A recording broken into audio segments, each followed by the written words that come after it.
friends, welcome back to Sarah Vlogs Thoughts, and today I'm going to be doing my first review on this channel by diving in to Queen's Peril by E.K. Johnston.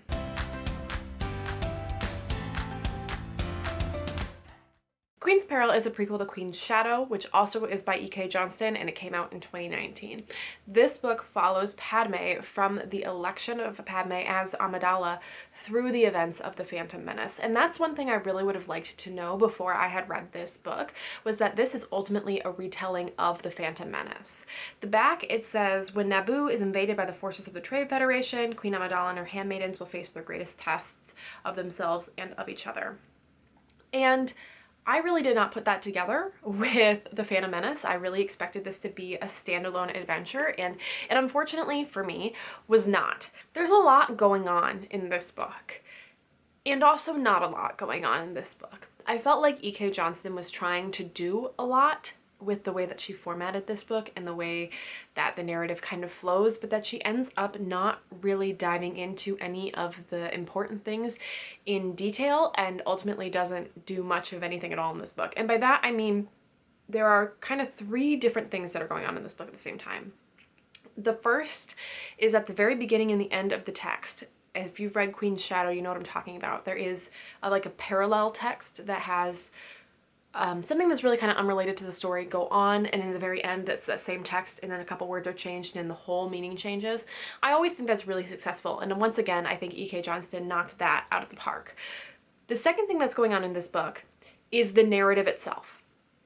The story of the Queen's election, the story of all the handmaidens coming together and kind of learning the ropes of being a handmaiden in the Palace of Naboo. And then the third thing that's going on in this book are these prequels to the prequel chapters that are Panaka going and finding each of the handmaidens where they are and recruiting them. And that, for me, was the strongest piece of the book. I know I said I love the beginning and the end thing, and I do because it's cool, but the strongest narrative part of this book for me was Panaka recruiting these handmaidens, because it gave us more of the Naboo world. It gave us each individual handmaiden's identity a little bit more outside of her identity in relation to the queen. And I just kind of liked the whole idea of it. It was interesting. I would have read a whole book of Panaka recruiting these handmaidens and trying to figure out who would be best for Amidala. So the main part of this book is the narrative of the book itself, is the story of the queen and the handmaidens, you know, through the Phantom Menace. But even that is two separate things. The retelling of the Phantom Menace is one thing, and the queen and the handmaiden story is this other thing, and they don't mesh together very well.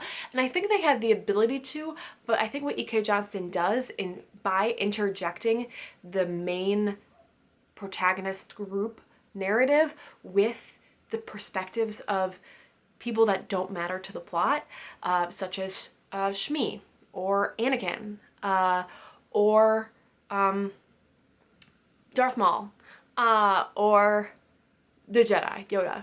Like by having these people interject in this book, and by interject I really do mean interject. I mean, we'll get a short scene, we'll get the, you know, the image that signals that we're jumping, and then we'll get a sentence or two sentences or a short paragraph of somebody else's point of view. And the thing with that is that works in other books, in other things. Like, that is a tried and true technique that works, that gives you what's going on in other characters' perspectives of the story. But the problem with this book is that these characters don't have roles in the story. When there is a sentence that says, you know, he looked up to this guy, that's kind of a paraphrase of one, that's the only sentence that's there, and it's not telling me anything about the characters. It's not revealing anything about the plot. It's just like it feels like a wink and a nod to, oh hey, you like the Phantom Menace? This thing is also going on at the same time that this Padme thing is going on. And it's not needed. It's really not needed, because if you know the Phantom Menace, you're gonna know these moments already, and you're gonna know that they're going on because you know that you're reading a Phantom Menace retelling from a different point of view. The other problem is, if you don't know the Phantom Menace, and let's say I hand you this book, you saw a picture of Queen Amidala, you thought she looked cool, you picked this book up, and you don't know the Phantom Menace at all, you're gonna be confused, because these things don't relate to the story in a way that gives you information about the movie. They're so vague at times that you don't even know what character it's talking about unless you know the movie. And so in that way, it doesn't serve the book, and it doesn't serve a new fan or a younger fan, in my opinion, and therefore is unsuccessful.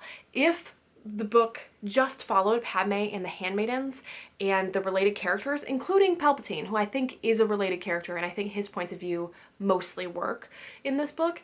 If you just followed that group of people in Panaka and throughout the book, through the kind of action that we get at the end that is the Phantom Menace action, I think it would have been much more successful.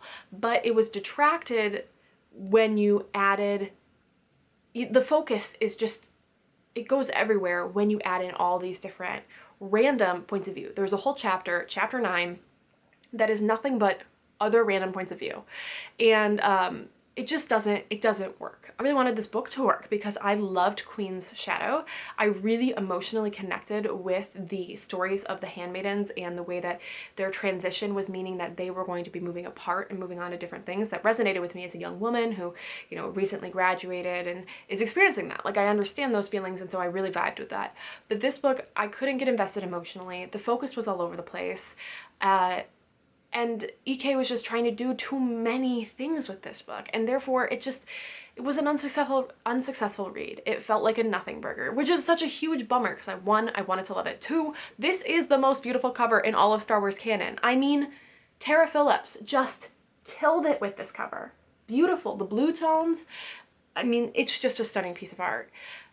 And it just makes me sad that the book inside does not live up to that. The lack of Padme in this book, right? When you throw the focus everywhere else, you're going to ultimately get less Padme. This book has Padme on the front, but it's really about the handmaidens. It's not about Padme. All in all, I gave this book 3 out of 5 stars. Because I didn't hate reading it, there were parts that were interesting, but also I really didn't love it. I'm ready to get a Padme-focused book. One, because I love Padme. I think she is so interesting, and she's such a meaty character, and she has so much, you know, her brain, it's good. I would love to see Padme a book, for real. I would love to see Padme written by a new author who really dives into her character. And I would really love to see Padme and Anakin and their relationship throughout the prequels. So hopefully we'll get those things in the future. That's all I have to say about this book. This is the first Star Wars book of many that I'll be talking about, so hit that subscribe button to see more Star Wars and other things. Bye!